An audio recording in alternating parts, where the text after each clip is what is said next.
आज मैं आपसे कुछ मांगने नहीं आया, कोई भाषण देने भी नहीं आया। बस एक बात कहने आया हूं, आपने कुछ नहीं करना है। हाँ, सही सुना आपने, कुछ नहीं करना। बस एक छोटा सा काम करना है। इन चंद मिनटों के लिए अपने मोबाइल की स्क्रीन से थोड़ी देर के लिए हटकर सुनना है।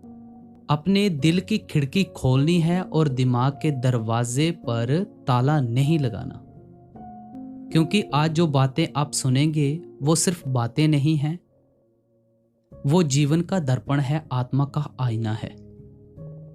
और बड़े ही ध्यान से और एकाग्रता से सुनना है। इस दुनिया में ना हर कोई भाग रहा है, कोई पैसों के पीछे, कोई रिश्तों के पीछे, कोई अपने अतीत से भाग रहा है, तो कोई भविष्य की चिंता में घुला जा रहा है। लेकिन इसी भागदौड़ में कुछ चीजें हम पीछे छोड़ देते हैं। अपनी आत्मा की आवाज, अपनी अंतर आत्मा की पुकार और उस परमार्थ की राह जो हमें सिर्फ जीना नहीं बल्कि सार्थक जीना सिखाती है। कभी कभी लगता है ना कि हम सब कुछ कर रहे हैं, फिर भी कुछ अधूरा अधूरा सा है। भीड़ में हैं पर अकेले हैं। हर दिन कुछ नया पाते हैं लेकिन फिर भी खाली खाली लगता है ना। यही वो जगह है जहां से परमार्थ की यात्रा शुरू होती है। और इस यात्रा में कुछ सूत्र, कुछ सिद्धांत, कुछ मूल बातें हमेशा साथ रखनी पड़ती हैं। आज आपको ऐसी ही 10 बातें बताई जाएंगी।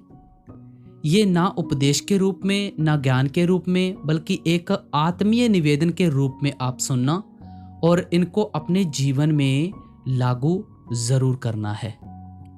तो मेरी आपसे बस यही गुजारिश है, इन बातों को सुनना, समझना और अगर दिल कहे तो उन्हें अपने जीवन में उतारना। इन 10 बातों को एक नियम मत समझना, उन्हें अपने जीवन का हिस्सा बनाना। यही गुजारिश है आपसे। हर सुबह उठकर इन्हें याद करना, हर रात सोने से पहले इन पर मनन करना, क्योंकि यही बातें आपकी असली पहचान दिला सकती हैं। यही बातें आपके जीवन को धन दौलत और नाम से कहीं ऊंचा बना सकती हैं। यही बातें आपको उस जगह पहुंचा सकती है जहां आत्मा मुस्कुराती है और मालिक करीब लगने लगता है। पहली बात कुछ इस प्रकार है कि किसी दुखी का सहारा बन जाओ। यदि किसी सत्संगी को, या केवल सत्संगी ही नहीं, किसी भी इंसान को दुख में देखो तो उसकी ओर बढ़ो, उसका सहारा बनने की कोशिश करो, क्योंकि मालिक को वो सबसे ज्यादा प्यारा लगता है जो उसके बच्चों का दर्द बांटता है, जो उनके आंसू पोंछता है, जो किसी टूटे हुए को अपनी बाहों में संभालता है। मालिक तो सर्वशक्तिमान है, लेकिन वो हमारे जरिए ही अपने बच्चों की मदद करना चाहता है। तो यदि आपको मौका मिले किसी का सहारा बनने का, तो समझ लो मालिक ने आपको चुना है। आप बहुत ही बड़भागी हैं। और दूसरे नंबर पर आता है, जब खुद को मालिक को सौंप दिया फिर चिंता कैसी। यदि आपने सच में खुद को मालिक के चरणों में अर्पित कर दिया है तो अब कोई काम अधूरा नहीं रहेगा। फिर चाहे राहों में कितनी भी अड़चने क्यों ना आए, वो तुम्हारी नहीं, मालिक की जिम्मेदारी है। तुम्हें सिर्फ और सिर्फ प्रेम से भक्ति करते जाना है, बाकी सब उसी पर छोड़ दो।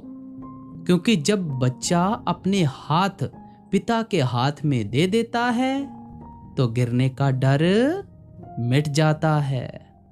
और तीसरे नंबर पर आता है, याद करना और याद किया जाना।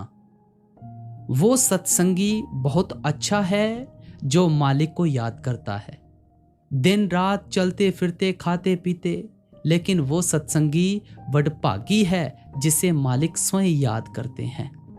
उसका जीवन सरल नहीं होता, पर उसका हृदय हमेशा रोशन रहता है। जब मालिक किसी को याद करता है तो सारी कायनात उसकी रक्षा में लग जाती है। ऐसी याद कृपा की प्रकाष्ठा है। ऐसा मालिक से रिश्ता होना चाहिए कि दिन रात उसकी याद में डूबे रहें। और चौथे नंबर पर आता है विनती में जब अंतर की पुकार हो। विनती तो हर कोई करता है, लेकिन जब वो विनती मन से नहीं आत्मा से निकलती है तो मालिक भी फौरन सुनते हैं। अगर हमारी प्रार्थना में हमारी अंतर आत्मा की सच्ची पुकार जुड़ जाए तो मालिक की कार्यवाही में देर नहीं होती। लेकिन विनती वही होनी चाहिए जैसी बाबा जी हमें सिखाते हैं, खुदगर्जी से नहीं, प्रेम और समर्पण से भरी हुई। और मांगना क्या है ये हमें पता है। 5वें नंबर पर आता है जब आपको कोई बुरा कहे समझो उसमें भी रजा है। अगर कोई सत्संगी आपके बारे में कुछ गलत कह दे तो दुखी मत होना, उसमें भी मालिक की रजा है, उसमें भी आपके लिए कोई सीख है, कोई अदृश्य लाभ छिपा होता है। हमारी आत्मा की ऊंचाई तब मापी जाती है जब हम बुराई का उत्तर मौन और समर्पण से देते हैं। और नंबर 6 पर आता है सूरत की जुबान से किया गया सुमिरन। ध्यान से सुनना, मुंह से नाम लेना आसान है, पर जब नाम सूरत से निकले तो उसका असर ही कुछ और होता है। सूरत की जुबान से किया गया सुमिरन रूह को शांति देता है, भीतर में उतर जाता है, अंतर की दीवारें हिला देता है। ऐसा सुमिरन सिर्फ आवाज नहीं, एक कंपन होता है जो आत्मा को मालिक के करीब ले जाता है। और नंबर 7 पर आता है अंतर ना खुले तो भी अभ्यास मत छोड़ो। कहने का मतलब कि अंतर का दरवाजा अगर ना खुल रहा हो तो भी अभ्यास मत छोड़ो। अगर अंतर की आंख ना खुले ना तो निराश मत होके बैठ जाना। बस सुमिरन, ध्यान और भजन में कमी मत आने दो, क्योंकि ये अभ्यास मालिक तक पहुंचने का रास्ता है। बाकी मालिक देखता है, वो जानता है किसकी प्रतीक्षा कितनी गहरी है, और जब समय आता है तो वो खुद सामने आ जाता है। अभ्यास नहीं छोड़ना है। और नंबर 8 पर आ जाता है दूसरों की नहीं, खुद की गलती देखो। ये कमी सब में है। सब दूसरों की गलती देखते हैं, अपनी कमी नहीं देखते। अपनी कमी देखनी है। हम अक्सर दूसरों की गलतियां गिनते रहते हैं, इसने ये किया, इसने ये किया, लेकिन खुद के भीतर झांकना भूल जाते हैं। अगर हम उतना ही समय अपने दोषों को मिटाने में लगाएं जितना दूसरों की कमी ढूंढने में लगाते हैं तो जीवन धन्य ना हो जाए। सच्चा सत्संगी वही है जो हर दिन खुद से सवाल करता है कि आज मैंने क्या सुधारा। और कहने का मतलब यही है कि कमियां दूसरों में नहीं, अपने में ढूंढनी है। वो कबीर साहिब जी का दोहा है ना, बुरा जो देखन मैं चला बुरा ना मिलया कोय, जब झांका मैंने अंतर में मुझसे बुरा ना कोय। अपनी कमियां देखनी है हमने, हमारे में कितनी कमियां हैं। और 9वां है 5 चोरों पर विजय पर दया से ही संभव है। जिस सत्संगी ने काम, क्रोध, लोभ, मोह, अहंकार इन 5 चोरों पर विजय पाली, वो सच में सतगुरु का प्यारा हो जाता है। लेकिन ये जीत सिर्फ कोशिश से नहीं मिलती, ये दया के बिना संभव नहीं। जब तक सतगुरु की नजरे कृपा ना हो तब तक ये चोर रूह को बांध कर रखते हैं। इसलिए जीतने से पहले दया मांगना जरूरी है। और जो लास्ट की 10वीं बात है वो है किसी का दिल मत दुखाना।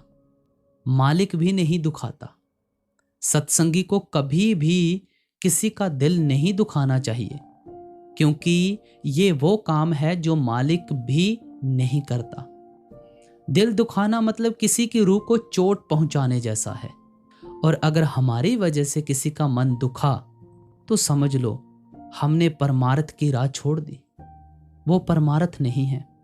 कभी भी ऐसा शब्द, ऐसा व्यवहार मत करो जो किसी के हृदय को तोड़ दे, क्योंकि एक टूटा हुआ दिल आसानी से बिल्कुल नहीं जुड़ता। तो ये 10 बातें आपने अपनी जिंदगी में लागू करनी है। फिर उसके बाद परमार्थी जीवन देखना। उसमें अगर ना सुधार हो तो कहना। बस इन 10 बातों को अपने पल्ले बांध लो और अपनी करनी में जुट जाओ। सभी को राधा स्वामी।